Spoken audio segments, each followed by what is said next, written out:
I'm Big Zay. Morning, Brad. Morning, boys. What's going on? Well, you are the man, and you have the story. It was really interesting to take a look at everything that went down yesterday, to listen to what the defensive coordinator had to say, to hear what the special teams coordinator had to say. And it's always fun to hear the offensive coordinator speak because he does a great job of kind of telling you what the themes are and what people are thinking. How important will the injury list be today? Do you think there's a chance that Edwards can play, or are they going to be Sans linebacker? Yeah, that's one to take a look at here. And he's listed, as you guys know, with a hand injury and a hamstring. The hand issue popping up during the game at Cincinnati last week. You can put a protective covering on the hand. You can brace it. You can cast it. You can do a lot of different things to have a football player out on the field, which and you hate to assume things when it comes to injuries because that's how you end up making a whole ton of mistakes and things of that nature. But that would lead you to believe it could be the hamstring issue that's causing problems for TJ Edwards right now. Brad, how did you feel about the way Richard Hightower described these poor special teams play of late, and how much he welcomed? I don't know about welcome is the wrong verb, perhaps, but how much he accepted the responsibility that fell at his feet after such a disappointing performance. Well, I thought he did a good job of saying, it starts with him. That was kind of the overriding theme of the message. And, I talked to some players on Wednesday before Hightower had his opportunity to chat Thursday. And they said it was delivered in the same manner that they get the message every week, that it was, hey, here's what we didn't do well. Here's what we're going to need to do to fix it. Here's how we're going to fix it. And then here are the things that, maybe they did do well that they want to continue, but that the players who were taking ownership in a poor showing in a lot of different ways said that that's ultimately what they appreciate about the guy, that they're getting the same the message is delivered the same way. You don't need to walk in the room and yell at them to convey the point that they had a dumpster fire performance on special teams. They realize that, and now they got to be better. And Hightower's got to be better this week against the Giants. Yeah, it probably will help that that they are without their starting wide receiver, their starting running back, some offensive linemen. It feels like the Giants on the road don't appear to be as dangerous as Cincinnati at home. Yeah, I don't know. I think this Giants team's certainly more dangerous than the 2-7 record would lead you to indicate. They went out to Denver a couple weeks back and they lost to the Broncos 33-32. So they didn't do well defensively in that game, but putting up 32 points on the Denver Broncos is no small task, as we saw last night with the doozy of a Thursday night game, but involving Las Vegas and Denver. So the Giants they've got a little power to them, even without the wide receivers, in terms of 34 points in a home win over the Eagles. Heck, they put up 20 on the road at Philadelphia, and then they just haven't been able to stop anybody. Like this is just and it's a shame because Brian Burns is playing as well as anybody in the league. I don't know that they're getting what they need to out of the other guys in that front.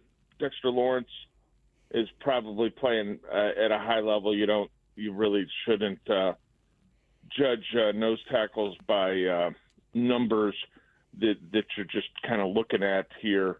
But the back seven of that defense, like, they let Xavier McKinney walk in free agency a year ago, and they haven't come up with some replacements, so they're having a real tough time stopping anybody.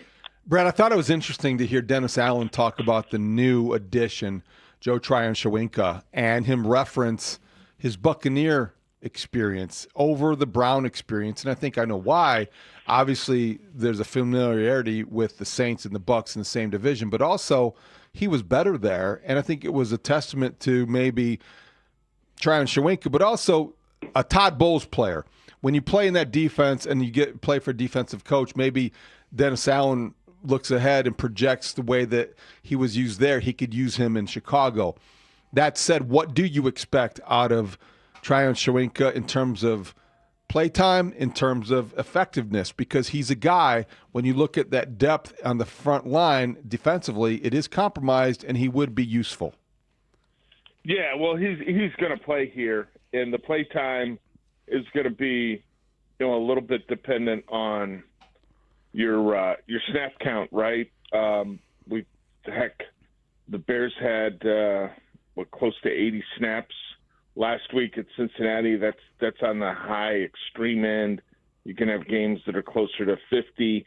I would think he's going to be in the high teens anyway, if not the 20s, potentially higher, depending on what they saw in practice. They were certainly leaning into the evaluation of his time in Tampa because he was briefly in Cleveland, signed there in March, and you basically had preseason tape to go off of, and that was about it. So you're relying on a couple things, the coach's familiarity with the guy, being on a division foe. Your pro scouts are putting together reports on basically everybody. Like, this guy was in free agency, so the Bears would have had a report on him as recent as the beginning of this past offseason to discuss him as a possibility for them. Here's what we like about him. Here's what we don't like. Here's what we know. Here's what we would need to find more information about him. So they had a lot of recent information on him, and I agree. I think he can help, in his presence will be needed. And if Austin Booker can keep going, making some plays, that would be very encouraging for the defense. And he got off to a good start last week against the Bengals. Brad, do you consider this a kind of pivotal game for the Bears? In other words, if they can't win this game, how do they make the playoffs? Isn't this sort of one, especially at home, whether it's difficult, whether it's going to be bad weather, isn't this one you have to kind of win if you have higher hopes? A loss doesn't keep them from achieving anything that they want, but it raises the level of difficulty because, unless everybody else that's in front of them happens to lose this week, which I kind of doubt happens, they wouldn't lose any ground. You don't want to lose ground against an opponent that's coming in 2-7. But again, I think the Giants are a little more dangerous than your standard 2-7 team, or what you would expect, because of how they've been able to score in what Jackson Dart has kind of provided to them. And Scattaboo gave them a little bit of that too, and he's out now as well. It's just they've been hit hard. But Dart's got a little something to him, and maybe it's because, and I didn't realize this until yesterday, he went to the same high school as a certain quarterback, Jim McMahon. Yes. Right. Thanks for listening. We had that nugget. It was, and he's got that kind of. He's got a flair. He's a punky QB. He's got a confidence. Swagger. Yeah, he does. Yeah, and he's guys played in Utah, so whatever the weather is, it's not going to not going to be something that impacts him like it would some kid who grew up, playing quarterback in Florida or something of that nature. Brad, we debated this morning how much we feel like the Bears will split the carries, whether if they have 25 carries, how it will go down. We differed in the percentage and the breakdown. Do you have a sense? Do you have a feeling about what we'll see in terms of the running game that will always be, I think, emphasized from Ben Johnson, but how they will divide the carries? I think if both guys are 100% healthy, probably go somewhere around 50-50, but gosh, I think Ben Johnson is probably like a lot of other coaches that if you get a hot hand, you're going to play it, right? I think that's smart.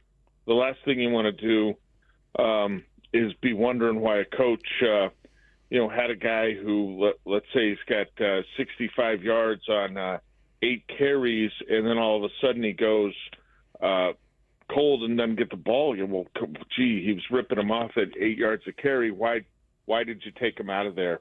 So I think it'll be closer to a 50-50 split, but I think people forget that Swift was putting together some pretty big games when he wasn't even 100%. Like, it's been really quick for people to forget Swift, and DeAndre Swift is certainly a more, I think, dangerous player for them in the passing game, although Monangai's been better at that than I probably would have expected when he was coming in. This segment with Brad Biggs is sponsored by Est Wing Professional Tools, made in the USA for over 100 years. Do you get the sense with the special teams coordinator Richard Hightower that he is kind of feeling the pressure? In other words, I mean, he talked a big game and he took responsibility, as we've talked about, but I'm just curious, what personally is he going through with this? Does he feel like he could be in trouble? You hear a lot of people that are wondering that out loud. Yeah, they've won a game specifically because of special teams this season, and there's been a couple moments earlier this season where I feel like Ben Johnson, sort of unprompted, has gone out of his way to say how much he appreciated Hightower and respected the work that he was doing. So if that's the case, that there had to have been a pretty significant shift. Like, that was a unacceptable special teams game for the Bears. There's no way around it. They happen to win the game, and they've got to be better moving forward.